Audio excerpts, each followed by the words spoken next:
একদিকে বিধানসভার ভিতরেই নজিরবিহীন সংঘাতের ছবি, আর এরপর বিজেপি বিধায়করা তারা বাইরে এসে বিক্ষোভ দেখান, তারা স্লোগান দেন। শুভেন্দু অধিকারীর নেতৃত্বে বিক্ষোভ দেখানো হয় এবং যে সময় শুভেন্দু অধিকারী তিনি অভিযোগ করেন যে শঙ্কর ঘোষ এবং বঙ্কিম ঘোষকে মারধর করা হয়েছে। এছাড়াও শুভেন্দু অধিকারী বলেন যে মুখ্যমন্ত্রী এর আগে এমন বিরোধিতার মুখে পড়েননি।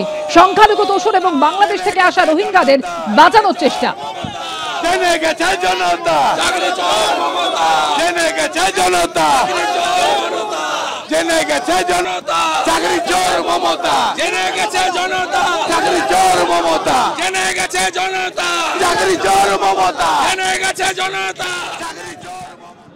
আজকে নজিরবিহীন ভাবে মমতা বন্দ্যোপাধ্যায় দীর্ঘক্ষণ বসে থাকলেন, কয়েকজন জখম হলেন। এটা কি বলবেন? ওভারঅল মমতা করিয়েছে।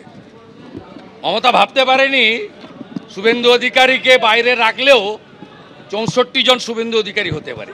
এটা বিজেপি, বিজেপি, এটা আমি নই।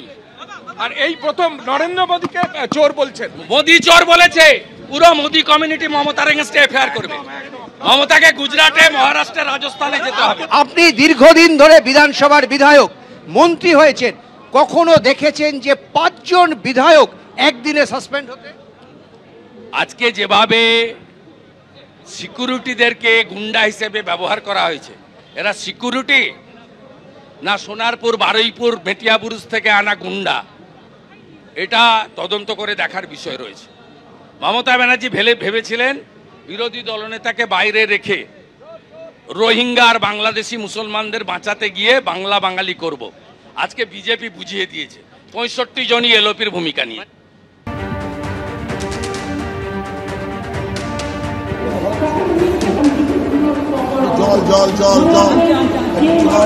জল পাস করো, জল পাস করো, আপাতত জল পাস করো। স্টেন বসা আছে, তার সাথে আমাকে এইভাবে মারলো। আমাদের সবচেয়ে বেশি সম্মানের, নানা ভাষা, নানা মত, নানা পরিধান।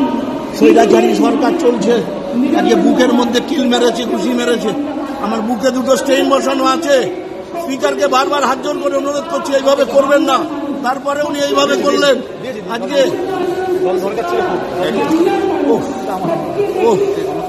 আমি অনুরোধ করেছি, 2টো স্টেইন বসানো আছে, আপনি এইভাবে করবেন না স্যার। জোর করে তুলে ফেলে দিল 10-12 জনকে এখানে। স্বৈরাচারী সরকার চলছে এখানে একটা। ভারত মাতা কি, ভারত মাতা কি, ভারত মাতা কি, ভারত মাতা কি, ভারত মাতা কি, ভারত মাতা কি। আমাকে জোর করে দিল